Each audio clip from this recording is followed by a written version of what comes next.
right, ladies and gentlemen, thank you very much for joining us. I am your host. I am Ron Ripley. Today I am joined with sexy veteran. I know him as Donovan. If he wants to give you his last name, that's up to him. But we'll go through.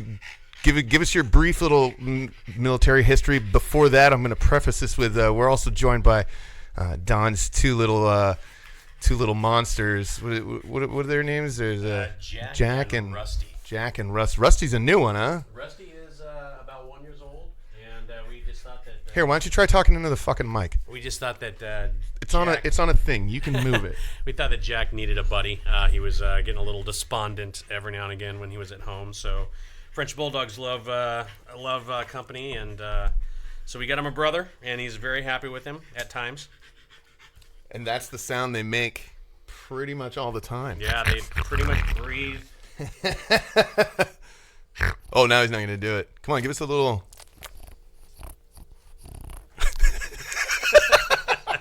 Basically like a small pig. Just like a small pig. Yeah. And all right, and we know each other from bartending, music festivals, and you're a veteran. You're a former French merchant marine. Yeah, French merchant marine. No, give us your stats. What's on the old DD-214? Cheers, by the way. Yeah, cheers to you. A little mimosa for you.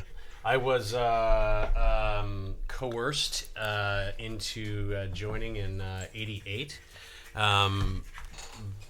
due to the fact that my mom only had enough money to send one of us to college, and my sister was way smarter than me, so I decided to join the military. And as siblings usually are. Yeah, and so I joined, did the three volunteer. I volunteered for the Army, volunteered for the infantry, volunteered for the airborne. Speak into the mic. Airborne. There you go. And then I went home after break.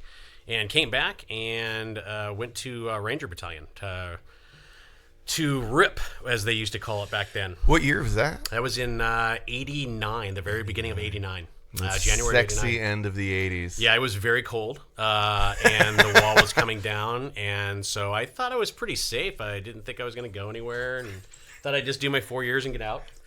Ends up not being the case. I actually passed RIP and went to 1st Ranger Battalion, which is in Hunter Army Airfield down in sexy Savannah, Georgia. Savannah, Georgia is pretty cool. Yeah. My brother did a little time in the Army there too. Yeah, really cool station, Hunter Army Airfield. Spent a lot of time on Tybee Island and perusing downtown Savannah. But in '89, I went to got the call, and we jumped into Just Cause into Panama. Which is coming up on the 30th anniversary of Operation Just Cause this year. God, you're old. Yeah, I know. So old. Quite often when I'm talking about, but you're not though. You're so young at heart. I'm 40 something. Yeah, you still live like a drunk 20-year-old. Like man. a drunk 20-year-old. Yeah. And you grind, man. So what do you? And as a civilian, you run around and fuck off in hospitals? I do. So I actually I don't know why they let me do this, but they let me teach nurses and doctors how to use medical equipment. Did any of that come from military experience, or is that something you picked up after you got out? Some of it did on the instruction side. I did teach some things in school in LURS, and I taught my squad and my team and stuff like that how to do things. So the general management skills transferred over, but it's not like absolutely. specifically medicine. Or no, not billing. the medicine side of things. Actually, Yeah. that was I did my EMT training. I did some Ranger medic training and things like that. But realistically, I did not have any inkling about the hospitals and how they work. Yeah, it's kind of a cool corporate world that not a lot of people think of. It's a lot of money. Yeah, and it's a place where veterans fit in pretty well. They do. I see so many of them, and a lot of times we actually work at the VAs. So I'm seeing a lot of that transition because I think I'm not sure about this, but I think they're able to double dip that way. And the fact that if they did retire from the military, they're getting one absolutely. pension, and then they're going through a hospital and being able to do that. So yeah, why wouldn't you? And they're actually back in the day, guys who had 8, 10, 15, 20 years experience as a medic had to start all over again at the very beginning. Not anymore. They're starting to kind of realize that, hey, these guys are combat proven. These guys are doing basically level 1 trauma up in helicopters. We don't need There's to bring really them not in. much that you can't throw at them. We don't need to bring them in as an entry level nurse and have them wipe butts. You know, and so they're actually bringing them into PA programs more quickly. They're bringing them into the OR, the ER, the ICU units. You know, where decisions are life and death situations, and we're starting to see that a lot more now. That's cool. I wonder how many veterans that are out there that are like, they take their military experience and they end up in the ER and the OR because they're really good at it, but they're, like Dr. House or like all those doctorate shows about doctors, like, oh, this tortures me. Right. But I'm so fucking good. You really saved a life today. Yeah, but at what cost? Well, and I think that they're used to, like some nurses complain about the hours and this, that, and the other, and the military guys are like, this is great. This is easy. Well, it's funny. California is all about poo-pooing smoking, but it's still like the biggest career, the profession that I see people smoking in the most. It's doctors and nurses out the back of the ER just whacking down cigarettes. It's always great pulling up to a hospital. There will always be an ashtray outside the ER. Right down by the bus stations, I think, is where they make them smoke now. Oh, really? Because most of the campuses are pretty smoke-free. So you see them right down there, and like these doctors aren't taking buses. So they're down there smoking. There's so much cool shit for these dogs to get into. Oh, yeah. There's piles of sawdust. They're just like rubber hoses. Sawdust. Like, I haven't chewed on any of this shit before. I wonder how it's gonna go down. Huh. And like, so that's your background. That's what you do, and we know each other. Like I said, through bartending. And you just did Coachella. You did both weekends. I did. Did you stagecoach too? Yeah, I did. Both weekends of Coachella and stagecoach. And luckily this year, I actually got my brother-in-law, who's a captain in the San Diego Fire Department, but he wanted to try his hand at the bar sling, and he loved it, man. He's a lot of fun. Yeah, he's genuinely a charismatic guy. Anyways, he's a big goofball, and he loved it. He got into it really good, and you dumb dog. He's rubbing his face on the carpet. He's just rubbing his face on the carpet. Fuck yeah. But yeah, he really dug it. My fortunate side was that he came for stagecoach and brought his big badass RV. Oh, so that's that part of your family. Yeah. I remember. So I remember my first Coachella weekend. And I was like, when we got introduced, everyone was like, oh, Don and Ron, they're gonna get along really, really well. and we did. We hit it off. And then your family had like a big old RV in the stagecoach party section. And I was blown away. I was like, that was my first experience, was like RV party scene. And my wife's parents have gone to stagecoach, I think, 10 years now. I think they've only missed one or something like that. So wow. Yeah, and they RV every year, and but this was really nice because my brother-in-law brought his RV, so I actually got to sleep in the RV, shower in the RV. No AC, tent living? AC all night long, and ice in the Big fridge. Black Kevin there? They did. They actually came over once they figured out that we had the RV. And I know. I just love seeing Big Black Kevin just sweat his big black ass off in a fucking tent in 110 degrees. They were just like, oh my God, this is so nice. Got a cigarette? You got a cigarette? Who's drinking? But it was really funny. Kevin and my brother-in-law, Jason, he got along really, really well with him. And so it's like a new crew. Yeah. Kind of. Our bar got broken up. We had Circle Bar last year, which was very, very fortuitous for us. And that bar makes so much. It makes so much money, and they sold it to somebody else. I don't know why. The hows and whys are beyond me. But they basically made our long beer bar into a full bar this year. It was good. It was still good. The money was. I'm sorry. Was definitely worth it. Rusty's like rubbing himself on all everything. of the furniture. Like, oh, is this the side of a workbench? Yeah. Oh my God. Oh, this cabinet feels so good against my scruff. Yeah, man, I miss. I haven't done Coachella. This is my second Coachella. Yeah, I know. I started working at the Comedy Store, and I had to bail on Coachella because I basically got hired the same week. I would have had my interview. I'm like, ooh, can I get the next 3 weekends off? And they're like, we're a comedy club, right? I'm like, all right, I'll bail on Coachella. And it sucked because I definitely didn't make as much money, but I love where I'm at right now. Yeah. But the comedy that you can find out in Coachella and Stagecoach is I remember bringing the bullhorn out Unique. there and trying to like run some time out there. But I mean, I have so many jokes that come from Coachella, and like we can just talk about that. I mean, anybody that doesn't know, like, we bartended Coachella. The shifts are like, they used to be like 14-hour shifts, but now they're down to like 8. They're realistically, we get out there about 10 o'clock in the afternoon, 10, 11. Which kind of sucks, because the way I looked at it, part of the reason I loved it so much is because it was like a deployment. I was there to work, like I'll work a 14-hour day out in the desert. I've fucking done that shit before, and I didn't make nearly as much Coachella money. So Coachella was a lot of fun, and once they broke it down to 8 hours, it was like, oh shit, you wake up Kinda in like the a morning. job. Yeah, you wake up in the morning and it's like, all right, it's 8. My friends are all on a shift right now. Yeah. I have 6 hours to sit here and rot in the sun. Like, because there are no bands playing or anything. It's like, you want to go shopping? Like, you want to spend some fucking money? Like, I mean, that's the smartest thing they do at Coachella is they air condition the merch. Day drink. Well, and that's the thing is like you can't get too fucking wrecked because you got to go sling drinks for 8 fucking hours. But we've definitely shown up wrecked. Oh yeah. I mean, we're usually slamming vodka on the way to security. We got to get started. Oh, we got to get this day going. If you forget your toothbrush and toothpaste, you just, but you found swish like with some Coors Light. You found like ways over the years to get. I mean, your tent has always been pretty slutty.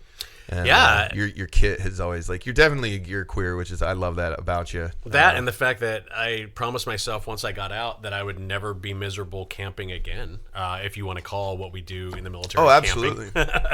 I was many a times laying in my own piss or the rain or just some unfriendly mud.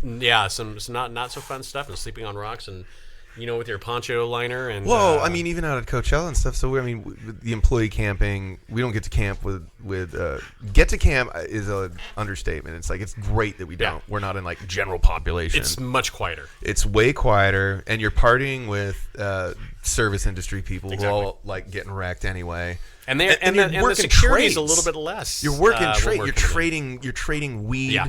For golf cart rides, which you're gonna get you're gonna use to pick up pizza. Yeah, a lot of hemp derived products lately. A lot of the staff bringing in CBD oil, lip balm, and salves and stuff like that. Offering services, not those kind of services. Offering like massages and stuff like that. With I've never had oil. Drugs taken at Coachella. It's always been camping equipment. You remember that year they took my tent spikes? Yeah. We still talk about that this year. You motherfuckers! I spent $30 on tent spikes. And you know what was funny is they actually looked through my stuff and they're like, "Hey, you can't use these.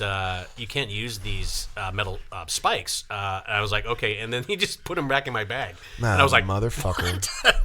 What an asshole!" But the biggest one is still glass. Well, that makes sense. Yeah. And even the tent spikes make sense. And I was like, because the guy was like, "Yeah, man, really it's a polo ground, and people forget the metal spikes behind it'll fuck up the horse's hooves."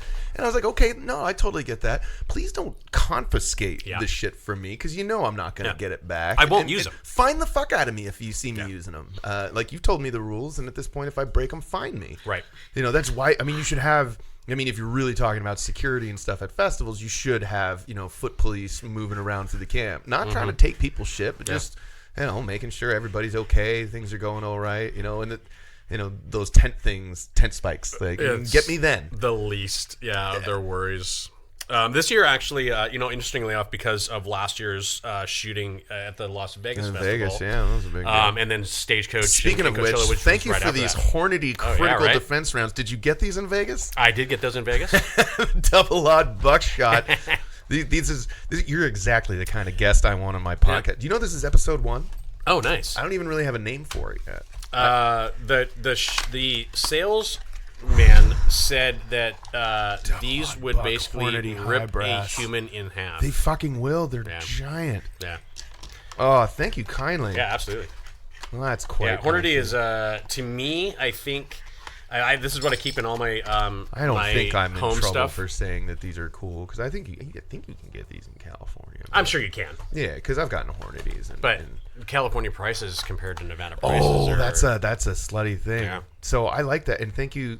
Like I said, this is like episode 1. Oh yeah. So I figured you'd be a good guest. We could reminisce. Well, I figured about I'd give you a drinking. box for the range and a box for home defense. Box for the home defense. You can't, because I've just got I've got like I think 4 or 5 boxes of the Hornady. They're just like Hornady rounds, and it's one slug. Oh, It like looks one slug? Yeah, Yeah. it looks like a fucking missile. That thing will definitely. Yeah, this is double-aught buckshot, man. This will still cut somebody in half. I love shooting shotguns. I mean, that's 8 why pellets. Ugh. my Mossberg, I call it the master key. Yeah, I love that. The door is not locked anymore. I got something for you. Hold on, man. Hi, Bubba. Bubba, can you say hi? Jack, can you say hi? Can you say hi? How you doing? I gotta get. Say hi. No. Here. I gotta give it to you like this though. What a douche. It's a lapel pin. It is a lapel pin, and apparently some people think it means white power. I know. How did that symbol get hijacked? Don't know. Joey Diaz was just talking about that on his Yeah. podcast. He's like, well, where I'm from, that means flying butthole. This is a flying butthole. This means that's what that is, you know. That is excellent. But in the military, yeah, man, it's the old OK symbol The below old- your waist. Below your waist, and you get to hit somebody if I they get to look punch at you. it. I get to punch you in the ass unless Yeah. you break it. But the thing I like to do is because it's a lapel pin, I won't wear it on over my heart. yeah. I'll wear it under my jacket. I'll put it over here, and if I see somebody on campus or something in That's uniform, nice. I'm like, hey man, what do you think of this lapel pin? I did have to show you this though. What are you doing? We got one of these too. Uh-oh. No, I'm not. Because you can't give it to me like that. It's a fucking bottle opener. That's pretty slutty. I like that. right there. So in case they go, oh, what's that? I'm like, oh, what? I like that. I'll get a picture of those 2 items together and I'll post it along with this episode. But yeah, so this is episode 1. We're exchanging gifts and pleasantries with my good bartending friend Donovan, and we were bartenders at Coachella together, and we're just talking about the good old days. Like I said, I don't even have a name for this. So I just think I'm going to call it Honorable Discharge. Ooh, I like that. That's pretty. That's pretty. I like that double entendre on there. Right? That's It's pretty. It's Hey, don't go in hey, there, don't go in you. there. Don't go. Oh, I gotta seal up the. So tell me about your family. Your wife's good. Your little one's got to be like 38 now. How's that going? My daughter just celebrated her 3rd birthday. And that was pretty cool. We had a unicorn party for her. It's amazing how many things are created in the form and shape and likened to a unicorn. And she just had a great time. The culmination of it was a 6-foot-tall blow-up unicorn sprinkler, and the water came out the unicorn's horn, which was excellent. But yeah, and had a little blow up pool, and everybody wore unicorn horns, and I did see it those was good. pictures Yeah. on the Instagram. That was fun, chasing your dogs through the house. Oh yeah, I'm sure they're pretty fast, man. Dude, I felt like the old man in Christmas. Bumper says, your dogs. They are fast. They are. They're so quick. It's Yeah. like that old martial arts skill, like fast enough when you can catch Yeah. a chicken. Their legs are like centipedes. That's how fast they go. Well, that's cool. Yeah, so like I said, she just turned 3. So she's pretty psyched. She's in school right now. She's in like a pre-K program, and she loves that. She's 3. I know. What do you dude. mean pre-K? I thought I that was know. like 5. She's in pre-K. How many languages does she speak? Dude, I don't know. She speaks her own. And we're just kind of like, are you making something up that we don't know about?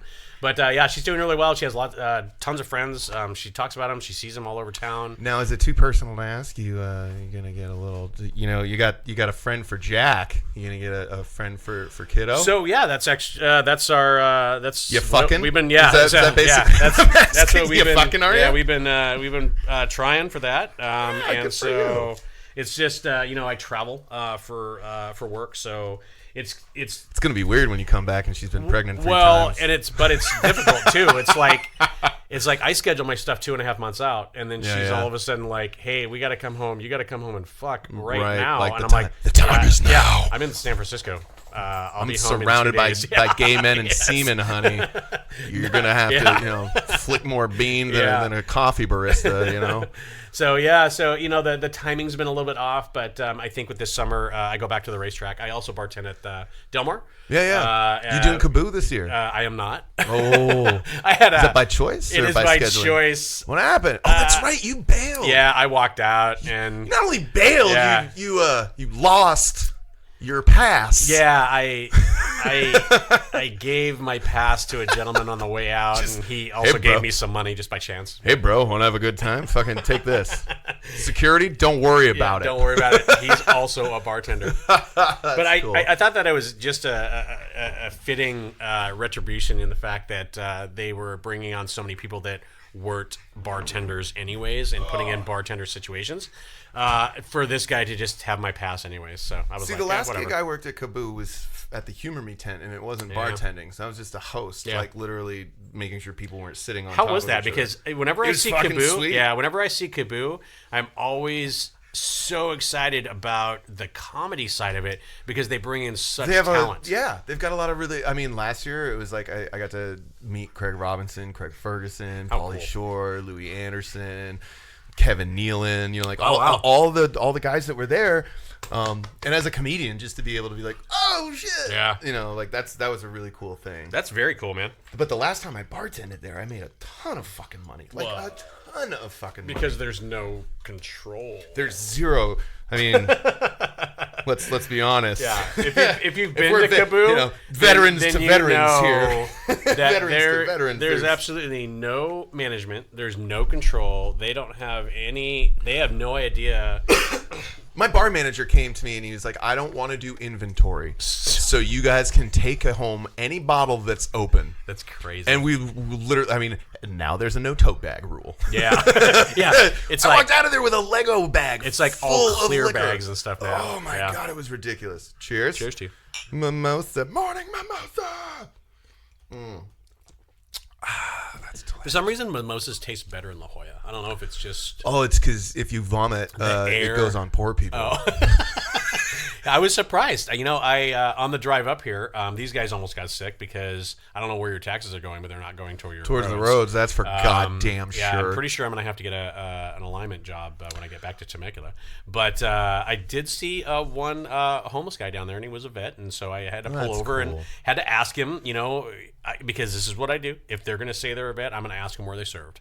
And the guy, I always ask him, "What's the coolest thing you ever stole?" oh yeah, Oh, you're true. a veteran. What's the coolest thing you ever stole, buddy? yeah, and then That that usually tells you everything Yeah. you need to know about. I stole some pencils. Like you fucking you're office a nerd. pug, yeah. No, Trip this gave guy, me a great answer for that, but finish this your- guy was actually funny you said Trip because this guy was in the 101st and he gave me company, gave me platoon, gave me battalion, All the hits? and, all the hits, and obviously the guy just fell on short time. Some so hard I think I times. had $6 or $7 in ones and some change, and He's like- cleared out my singles. your change jar. Yeah, Well, that was kind helped my of it. conscience a little bit. Yeah. A little bit, I mean, you gotta. It's weird, like the homeless veteran thing. I always wondered. I don't get it, man. On one hand, I do get it. I mean, obviously there are situations that put him there, but on the other hand, I'm like, you're fucking trained. Like, you know how to live off shit. Like, why don't you go live like a king in Montana? Yeah. Like out there and just be self-sufficient, be left alone, live out your days. Don't sit on the corner with clever signs written on cardboard. Like, you're better than that. You're a fucking veteran, man. It kills me, man. Man, woman, And But there's that's another thing too. It's like there's so much empty housing in California right now. Like, why aren't we housing homeless veterans? yeah, and with some of these bases closing down and stuff like that, or being repurposed and whatnot, I've seen And the Marines are disbanding. That's terrible. We're done. We're done. And out. We basically killed everything in. We don't want the to. Arabic Peninsula. Honestly, the only thing that's left is endangered species. Yeah. We're not about that. Well, so we're and good. of course now they're starting to rattle the sabers again in Iran, and Oh, yeah. I'm like, bro, that's just It's funny. Like, I'm not a political humorist. I'm not. I don't do politics on stage. I don't tell jokes about politics and stuff. But the only kind of observation I have, because I didn't vote for Donald Trump. I don't like him. I don't think he's a good human being. But it's also not like the apocalypse has not come. Sure. You know, everyone is, oh God, we're all gonna die if Donald Trump is like, you know, no celebrities moved to Canada. Yeah. You know, was waiting for that. Right. You know, like we're not, you know, we don't have troops on the ground in North Korea. You know, like no nukes have been launched. I mean, sure, shit's stressful and tense and stuff like that. But I mean, we're getting rid of red ink in high schools on tests because we don't want to fuck with people's anxieties. I mean, I think it's amazing we're not in the middle of a war right now. So for all intents and purposes, I think he's an idiot. I think he's a douchebag. I certainly wouldn't leave him alone in a room with my wife. But I mean, it's the second coming of the Antichrist. No. Yeah. It was, you know, the politics and the policies of the United States are always going to be a green line down the center where you have blue and red on either side. And you know, if it strays too far to one side or the other, there'll be enough of a change to facilitate the voters and make them happy, you know, to make a little bit of a change. It just kind of seems like Congress isn't doing anything except for trying to get him out of office. And it's like, why don't you just do something though? I said this like way back in the day. I was like, you know, you can't impeach a guy because that takes a functioning government to implement the procedure of impeachment. And these guys, right now, I feel like our government couldn't hit the floor if it fell on it. Yeah. But it is what it is. I mean, you know, it still is, like, from a veteran perspective, way better than Iraq. Yeah, it is. I mean, and I was there, and I was in Iraq the first time we went there. Maybe not the first time. Maybe You're so old. Yeah, I'm so old. So I was actually there during Desert Storm, and we liberated the city of Kuwait, and then kind of terrassed around the desert, blowing stuff up, which was a lot of fun. That's pretty groovy. Yeah, we actually there was at one point we were attached to a convoy, and we rolled in through the Tower of Babel, and it's pretty slutty. Yeah, there was a situation happening. Apparently, some guys from the 82nd were there, and they were trying to find arms, and that was kind of like the standing order was to find arms and armament and WMD. Find those nukes. Yeah, as Matt Damon would say it, WMD. WMD. Looking for WMD. Yeah. And Warren Miller's dad. Yeah, what?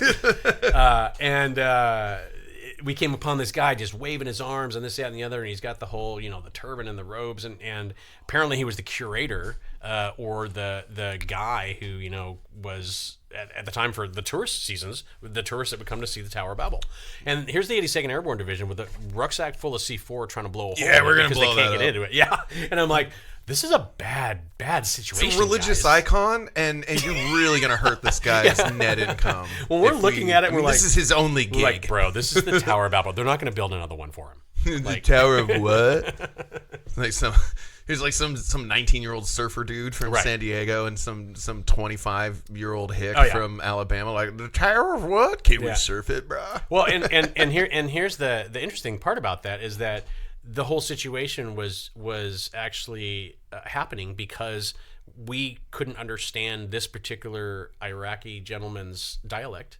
And so, well, you weren't talking English, right? So, I mean, fuck him. And the whole story of the Tower of Babel is God created or broke up languages before everybody was able to talk to each other, right? And then they split is that them why that all app up, right? is called Babel? Exactly. And so then we split up all the Hitchhiker's languages Guide, so there's the nobody could Babel understand fish. each other, right?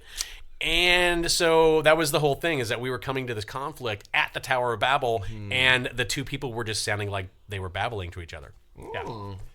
It was one of the more poignant. Seriously, it was one of the more poignant points in Desert Storm that I was kind of like, well. Eh. Well, they did shit like that. I remember when I was in Iraq in 2003.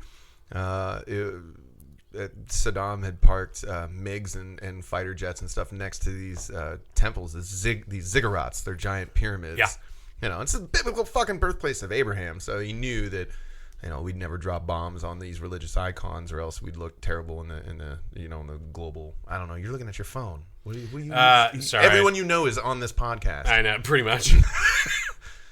We have there's a new building going in near us, and it has driven some field mice and rats and stuff like that out. And so Luckily, our neighbor cut down his palm trees because I believe that's where they were nesting. This is awesome that you mentioned this. Yeah, and I'm so pissed because he did cut down those palm trees because now they have started to try and invade our house. So I've been putting the sticky traps out. I see you which I noticed love. my work. Unfortunately, I caught a bird the other day. Caught a bird on the sticky trap? Stupid fucking birds. Yep, and I didn't even have any then a food rodent on comes along and like eats the bird. And I didn't even have any food on it. All right, so that's interesting. I got one for you. I was away. I think it was in L.A. doing something, and I came home, and my wife was like, I woke up the other night, and there was like skittering and stuff like that. And I was like, oh, that's no buenos. Yeah. She came out the next morning, and there was rat shit all in front of our living room and our kitchen and stuff. Really? Turns out the neighbors had done all this brush clearing. They cut down all their greenery. Yep. So this whole horde rat's nest fucking had no place to go. And my goddamn living room is the next place they could go. So they're all in the house. They didn't come into the garage or anything. So they kind of went, selfie. And they kind of went, they just stayed in like the living room area and then never saw them again. So like literally she never saw as many rats, but I mean, like, honestly, as much shit was there, it was probably 80, 90 rats. I shit you not. What? Yeah. Like, it was everywhere in the house. Like, it was unfucking real. And so, I mean, we had the place professionally douched out and stuff. Oh, wow. And then they moved on. They just kind of, Sure. they moved on. But a couple of them went and lived under that refrigerator there for a little while. That's why I got the rat shit out here in the garage. And now my question to you, as a veteran, rats are in your fucking house. Yeah, I hate that. You catch one. It's sitting there in the middle of the night on the sticky pad. Do you bite his head off? Well, it involves removing its head. Do you cut its head off and put it on a pike as a warning to the other rats? I think that would really be funny, but I think it would traumatize my daughter if she saw it. That is. Oh, that's right. You got a little one. Yeah. If it was just a boys, absolutely. It would be a 3-year-old boy. Now. Oh yeah. Fuck him. It would be apocalypse now all over the place. Look, son. Dead bodies, we're going dead rats. rats. Well, but how'd you get the heads off, Dad? With your teeth. But from what I understand, is they just eat their own. They just eat the dead carcasses, They're right? so disgusting. Which is here's the double-edged sword about poison is if you put poison out, they die, but then they die somewhere in your attic. Yeah, and they go smell, rot in your right? walls. They rot in your walls. Yeah. Or I've seen that. but the best way to kill a whole nest is to bring home poison, because if one of them then dies in the nest, then all the other rats eat that dead rat, and then they all get poisoned as well. The military man, the government guy in me wants to introduce crack cocaine. And just let the problem work itself out. Yeah, that's really worked well for LA. I want to introduce cocaine into the inner nest. A little bit of meth, and then watch these rat house tenements. That's pretty funny, dude. Yeah, it's not. It's really like that's wildly. It's just gross, It's like rats are disgusting. Yeah, you live in a great neighborhood. You know. Remember the moles, the field mice at Coachella? Like you set your tent up on this like perfectly flat ground at Coachella, and then you wake up and there's a mound the size of a basketball in the center of your tent. Where some mole decided to come up through the middle of the night, and then homeboy got bit by a black widow in the shitter. Oh yeah. What's his name? Man, I'm Matt. Where is Matt? Oh my god. Tall skinny guy, looks like Tony Hawk. Fucking Andy. Yeah. Andy and his beautiful wife. Andy with the beautiful wife and the spider bites on his thighs. Yeah, he had to go to the fucking hospital on the inside of his thigh. Couldn't walk for a week. Yeah, that poor fucker. And they that's I was waiting to see his balls like swell up to the size of because they were closed, man. It was like the upper thigh. Yeah, it was the upper, like inside. Upper. Possibly like the area right between the taint ball tickler. And the thigh. Yeah. Like where the taint and the balls touch the thigh is where he got bit by a black widow. Not scary. Once, but twice. Yeah, and he was wiped out for like a week and a half. Couldn't move. So I mean, it's like one of those things like, God damn it, as a veteran, I love camping, I love hiking, but, and I'll go to the desert to make some money. Oh, yeah. But well, here I am sleeping in rodents, shitting one of the most spiders. exciting things that happened this time was that one of the showers burnt down. Get the fuck out. Yeah. Really? And I was going to say, tell me about this year. What were the highlights? So this was the highlight, like literally. The lineup for Coachella was lackluster at best. A band called, I like to call them Tame Impala. I think they're called Lame Impala. Was there. Name? Lame Impala? Or Tame Impala, something like that. We're so old. I know. So I didn't even know the first two headliners, Friday and Saturday's headliners. I had to look them up. But really? But here's the thing: is that the last like couple Beyonce of years, the year before, it was and Lady huge. Gaga the year before that. The lady before that. But no, so the Friday and Saturday lineup obviously are not as popular pop culture as the lead-in. This year was Ariana Grande, who she's. Isn't she 12? I think so. And she was Try dating. not to look at and she was dating kids. that Pete Davidson guy from Saturday Night Oh, Live. that's right. That fucking guy. Yeah. You know what's funny about him, and I think he's a douchebag, but the funniest joke he ever told was that Ariana Grande was posting, "Oh yeah, Pete Davidson has a large cock," and he was like, "Well, anything in Ariana Grande's hands looks big," which he was making it, fun of himself. I thought that was pretty legit. That was pretty legit, but he is a douchebag. But anyways, so anyways, one of the nights we're sitting there, and as we do after we do our gig, and we sit around and drink. And do we ever? And we drink heavily. Whatever. Two things I want to talk about is I want to talk about Barkeep Bingo, and I want to talk about the heckling. We will. The heckling of the herd. And so we're sitting there, and one of our co-workers, we call him Seamus, was already asleep. Seamus! Like, he goes to bed at like 9. Like, seriously, he gets back, and he's like... His real name is Zach, yeah. but he's got long hair, Right. and he's got a goatee that makes him look like he's Amish. And he's skinny. And He's super yeah, tiny. And so he's awesome dude, but we call him Seamus. Sometimes I can't even remember his real name.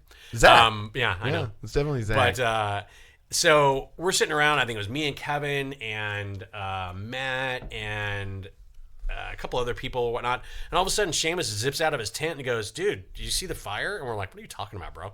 And his tent was literally blocking the area where apparently the fire was. Like if you looked, if his tent wasn't there. So we stood up, look to the left and and be like, sure "Oh." enough, an entire shower trailer was on fire. Are you fucking kidding? And like all the people had to run out, and the generator caught fire, and the entire thing burnt down in general population, and it actually caught one of the other ones on fire as well. That's the second large fire. Because remember at Desert Trip when that when an RV caught on fire. Well, no. Wasn't it? I thought it was like one of the food vendors. No. Like to the left of the stage on weekend 2. Well, People thought it was part of Roger Waters' No, last year show. at State. Oh, so yeah, you weren't there last year. Last year at Stagecoach, one of the RVs right next to Andy's RV caught on fire. Yeah, it was a outside generator, and the guy had his gasoline right next to the generator, and the. Can you have generators? You're not supposed to have standalone generators. Was it like a little Honda, or was it like a big like job site? No, it was like a big job site thingy. Yeah. Goddamn Hicks. And so it caught fire while they were gone, and it burnt like 4 RVs down. Oh, that's a huge insurance claim. And Andy was like, "Oh, please, I hope ours burnt down," because they're kind of upside down in their trailer. But to no avail, they did not. Well, I mean, it is what it is. What are you gonna do?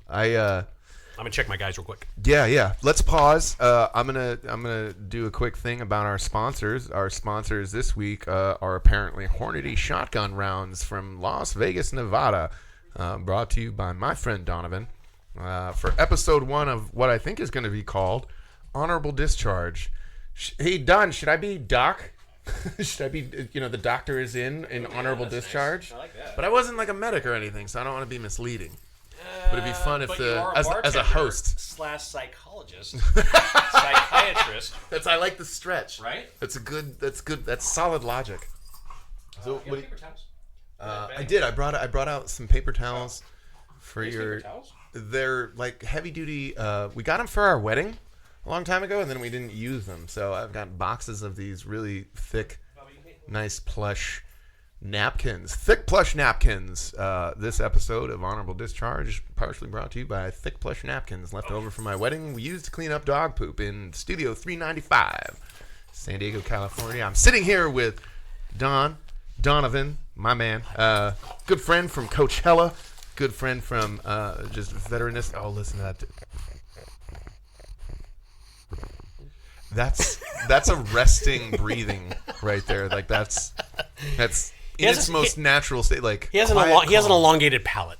Oh, is that we'll just call it that? Yeah. The Jack never had any problems. We've had Jack for 5 years. Never had breathing problems.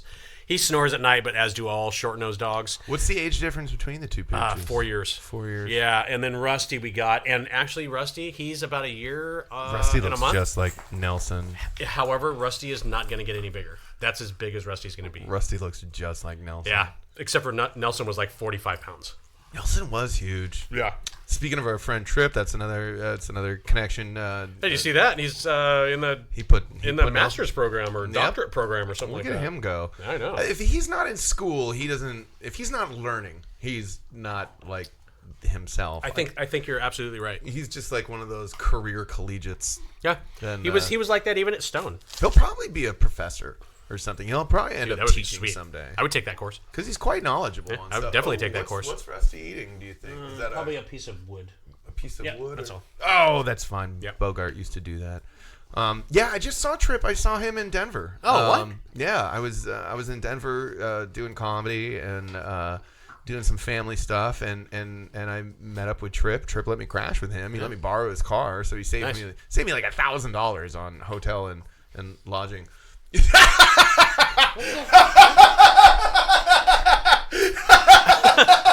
He literally just got his. He was like, I'm sorry. That's hilarious. I was just looking across the table telling that stupid story, and then Donovan just starts sinking. He just starts sinking, and I look up, and his dog has hit the hydraulic thing on his chair. He's like rubbing against the chair, and he hit the hydraulics. I'm like, why am I sinking? He got like 12 inches shorter in 2 seconds. And you got no idea. Oh my god, that was hilarious. You're awesome. You little mischief makers. He's a funny guy. I love these harnesses too. Yeah, those are great, dude. Just picking them in and out of the car. Oh yeah. Well, you might fall out of it. Oh, he actually stepped out of his. Here, come here. Jack, come here. And then you, like, if I just pick you up like a football. Yeah. Aha! You're so powerless. Yeah. I really like your dogs. They're a lot of fun, man. If you ever, they're little tanks. They are. They're little tanks. They are actually pretty low maintenance. And health-wise, knock on wood, we really haven't had that bad a problem. Rusty, we did have to get his nose. He had what were called systolic or systemic, something like that, nair surgery. And so we actually had to. They kind of bore out his nose. Give him a larger snoot. Yes. Yeah. They basically bore out his nostrils. And since that point, he hasn't had as bad of problems. He still snores. Super nostrils. Yeah. But he's gonna be smaller. He's about 20 pounds. Jack's about 30 pounds. He's a beast. Quick step back. Ooh, this could be a good. And I wanted to talk about Barkeep Bingo. Yep. People were so sad that we didn't do it this year. What is the goofiest emotional support animal that you saw at Coachella? I feel like that's got to be a square. I was thinking of new squares. Weirdly enough, there were some dogs there. We did see some dogs. Yeah. And remind me to bring up the security this year because it was very different as it was the more years intense, past. Less intense. It was less intense. Yeah, just a really quick segue. We did see some animals. All of the animals were actually bomb sniffing dogs and or gunpowder sniffing dogs. Gotcha. Which was really interesting because the first week I was there, the dog kind of went a little wacky in my Remember that time car. I crossed when you trying to bring your iron in through security? Exactly. Fucking idiot. And yeah, that was pretty nuts. That was CCW. That was that was actually the day of the Vegas shooting. Yep. But you tried to bring a firearm into a music festival on the day of the accident Vegas shooting. That's what happens when you have kids.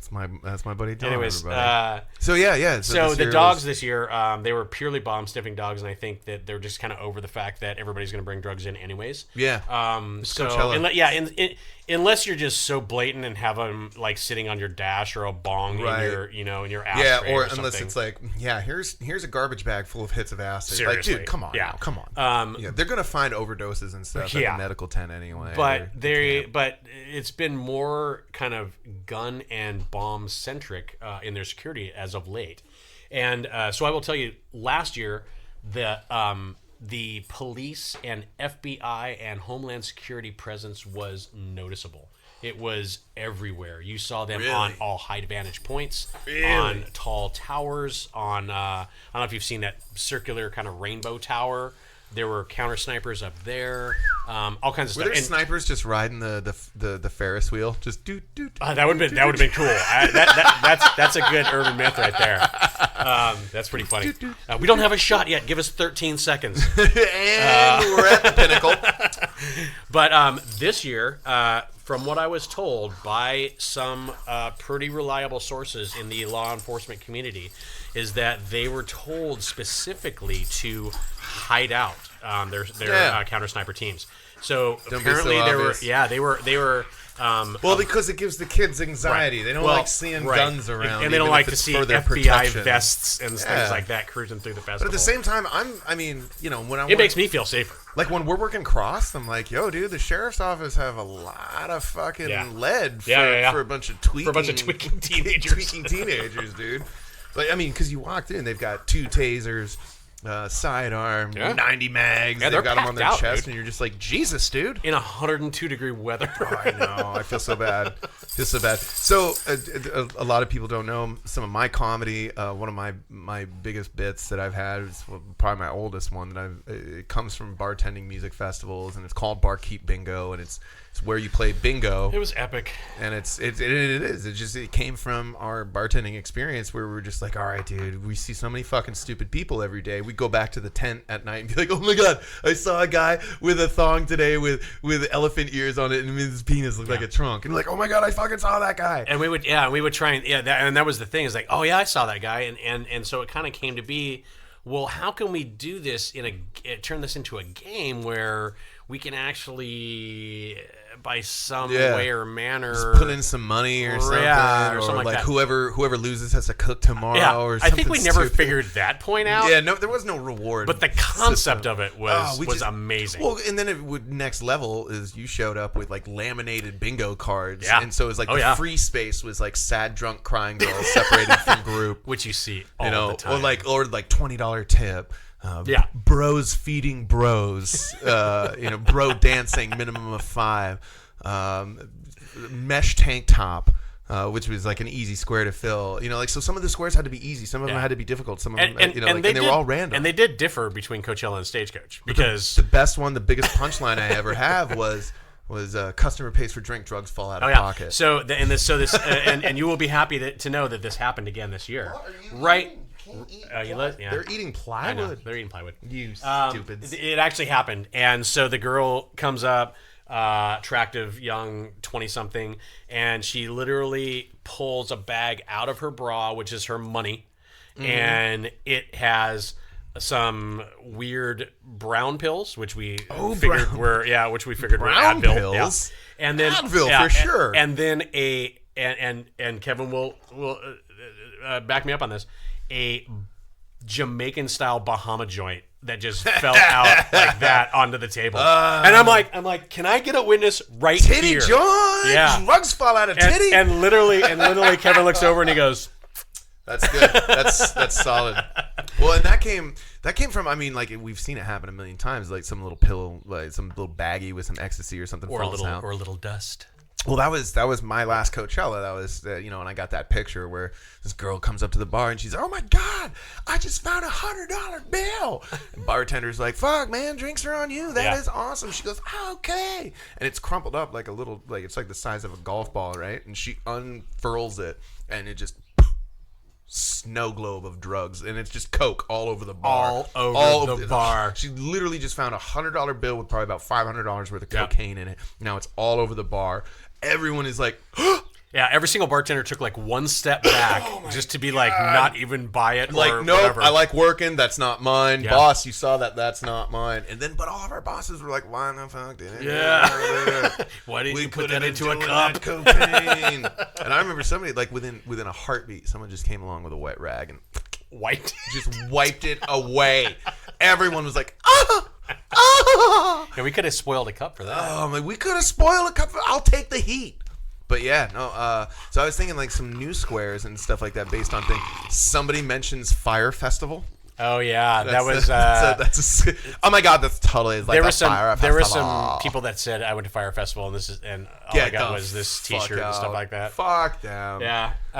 Butterfly wings. So the interesting one this year at Coachella was that people who were quote unquote influencers were hiring photographers to walk around and then just take pictures of them doing normal, everyday, crappy shit. Here's me getting water. Here's me taking a Duke. So one of the girls comes up. She's all strapped down with cameras and stuff like that. You can't get up there. You can't. I mean, this dog is. You're a little ninja. He's you're like a little Catherine Zeta-Jones in entrapment. He's oh yeah. What are you eating? He ends up on the dining room table every now and again. I got photographic evidence of it. Stupids. You stupids. But yeah, so the girl comes up with cameras and everything, and I go, oh wow, are you are you photographing the acts? And she goes, weirdly enough, no.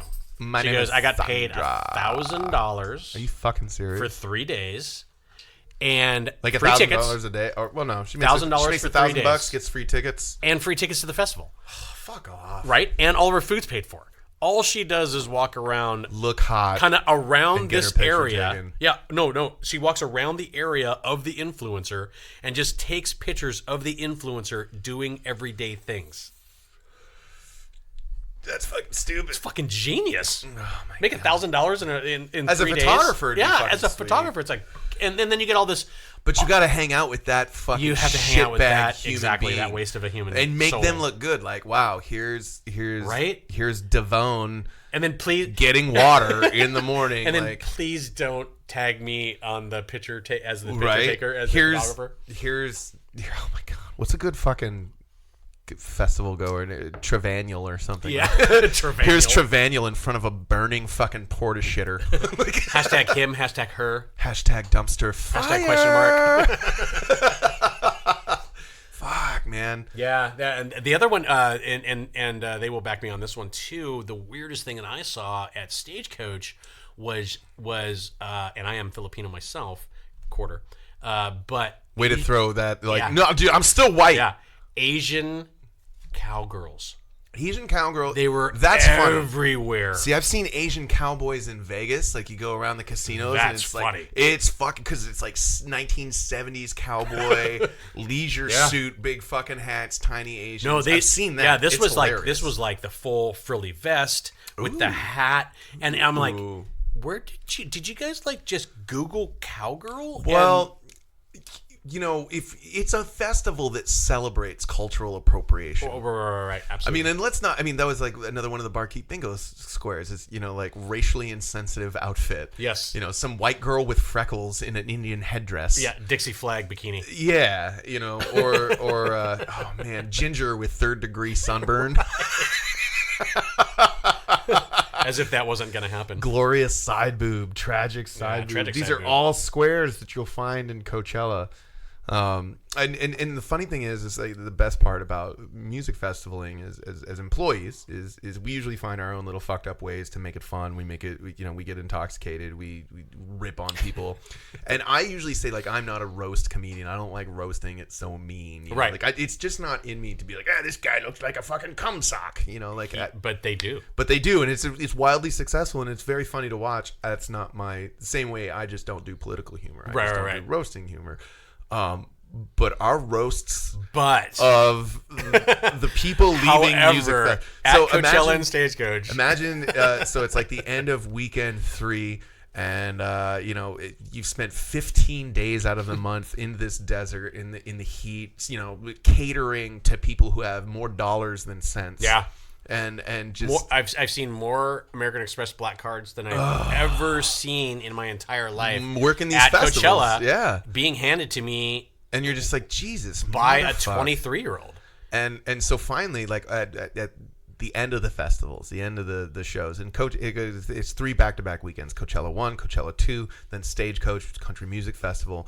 But by the end of that, you're just so fucking over it. You're so over rich white people being rude to you, and young people on drugs like expecting a hookup. Like you're just over it, and you're physically exhausted. And you have a life to get back to somewhere else outside of this fucking festival. And so you just take that last evening, and this was always my favorite evening at the music festivals, is ripping on everybody. And it was the cattle call, is what we called it. So like, literally thousands of festival goers walking by us on the exit road. So it's just thousands and thousands of people marching, and they're contained by about fence. it's about a 12 foot high. Oh yeah, I think it's just 12 feet high. It's about 20 feet wide. And it's about 12 feet high. Oh, fence sections. A fence section. That line it's this road. Yeah. So you are cordoned off. Yeah, like you are cordoned off. Essentially you got nowhere to go. Safe. You're essentially safe from the other crowds. Except from us. Exactly. And so we literally, like, it's our last day of the festival, and all of the bartenders will just line up their lawn chairs and drink handles of booze. Yeah, because most of us don't leave until the next day anyways. Yeah, because we can't leave until 2 a.m. anyway, until after all other festival goers leave. And so we just rip on everybody, and I think it was like 3 years ago. I went hoarse. I couldn't speak for 3 days after because I was just. And I wish we had actually filmed more of it because you had some gems. It was one of my best performances ever. It really was. And I mean, the girls missing one heel. Why were you wearing heels? Anyways? Why were you wearing heels? You're just gonna fucking be passed out, getting fucked in the back of a tent. The ones that were just crying incessantly with their boyfriend. About 20 feet in front of them, yelling back at her. Yeah, Darren! Oh my god! It was like I'm in a shirt. So many nothing fights, and it was amazing. And it's like, oh my god, asking people like point blank, like, hey, how many thousands of dollars of your student debt did you pay this weekend? Of your crippling student debt. That was my favorite question. You get fucked up at Coachella and just walk. Hey, where's the crippling student debt tent? Where can I go to relax with a bunch of other people dealing with crippling student loans? Yeah, because they had the American Express tent, which was did. all inclusive. Which was air conditioned. This year they had they had the American Express Platinum tent, and literally if you had an American Express Platinum card, you swiped it. If you had already had a Coachella thing and you tied your Coachella wristband electronically to your debit card, or your card, or your American Express card, so you can and just you swipe walk it, and you walk and you walk into this plush, air-conditioned, free drinks. Oh, I had it. I had it, dude. You forget I'm an American Express card holder, not a black card holder. You get some slutty lounge. Like your travel Instagrams are just like. Here's me in the plush fucking Haji Lounge in United Arab Emirates. I will be. This is a nice one right here. Ooh. I only stay at Hilton. Look at this. This is Donovan maintaining dominance over the podcast. He's taking out all of his American Express cards. There's 3. Which is really nice because the company actually pays for all my expenses. Expenses. What's the PIN number? Yeah. I'm not doing that. Yeah, what's the PIN number on those? Just real quick. But one of them actually mother's maiden name. One of them is four. And this is something that's kind of weird. I don't think I needed this one. I got it because we needed some points for something, and it was if I spent $4,000 in 3 months, I got like 120,000 points. Wow. Which for me, when I'm traveling, that's nothing. I can do that in 1 month, right? I just have a prepaid debit card wherever I buy groceries. I actually owe the government $4 for every dollar that I spend. No, I've seen that one. It's called an EBT card. Yeah, it's called not going anywhere. So. But no, this one card now, one of the weird trends that I've seen is that you can buy membership, and so if you pay $550 that's pretty much always been the way. Yeah, I've never heard of a membership that didn't have to be bought and paid for. But say no. But now you can just pay a fee once a year. and you get all the benefits of actually traveling like everybody does. Well, so one of those Hilton cards. I'm the president of your fan club, and if people pay me $14, I let them look at your Instagram. Oh photos. yeah, nice. Yeah, I'm making a lot of money. No, but this is so on and like Hilton, they will give you diamond status if you just pay $550 the fee for their credit card. Travel. All right, I got to cut you off nuts. because your travel savvy is an entirely other episode. You have like for a guy who's only a quarter Filipino, you're like 150% Jewish. Oh, totally. Yeah. I mean, come on now. Like my yarmulke literally has the Filipino flag on it. You literally like can get a free a free king size cot. Oh yeah. With a Mai Tai in any tropical paradise bathroom or at any festival. Or at any festival. Yeah, because they're starting to sponsor all these festivals now, so it's really crazy. Yeah. Like I mean, and that just makes sense when you're linking up your financial your income basically to your wristband and just like. And coming up, cash is definitely dead. So that's right. Well, coming up, we have Bottle Rock. So Bottle Rock is in 3 weeks or 2 weeks or something like that. And so on either side of it, I actually work up in San Francisco. So they pay for me to go up there. And then on that weekend, then I just go sling drinks and look at pretty people. Well, one of the things I like about you, despite, like my soft spot for your obvious racial handicap, is the fact that like you are methodical in how you manage your time and manage your business. Like literally all the music festivals you've ever worked, somewhere on your phone there is a list of like how much you made in cash, how much you made in credit, how much you made on the paycheck for each day of each festival that you've ever worked, and you're just meticulous about it. Well, I've also got to remind myself on how much I tell my wife I made. Exactly, because that's, I mean, hey, there's wife money, and then there's guns and booze money, and you don't. Those are like the streams, in the Ghost Festival. You don't cross that shit. I think I want to wrap it up, man. It's like I said, I could have another 12-hour long conversation with you. It's so much fun having. Love to come on again. Everybody, this has been my good friend Donovan, Don the Donovan. I still don't want to say your last name in case you just don't want to be fucking recognized. We'll just call it. We'll just say Donovan Lee. But I am so happy. Like you're kicking off episode 1. I think it's going to be called Honorable Discharge. That is really funny. I wholly support that. Good. You wholly support it? I'll fill it with Honorable Discharge, you guys. Thank you so much for joining us. Thank you, Dysfunctional Veterans Radio, for having us. I have to say that on air because DV6 will get pissed at me if I don't. I follow those guys. They're great, dude. They're such a fun. Great. We have to talk about bags of dicks. Oh yeah. All right. So we're gonna talk about that. We're gonna leave you now. Thank you so much for listening, and I hope this becomes a thing. Just remember, laughing is sexy, and Ron Ripley is awesome. Thank you for listening to this garbage.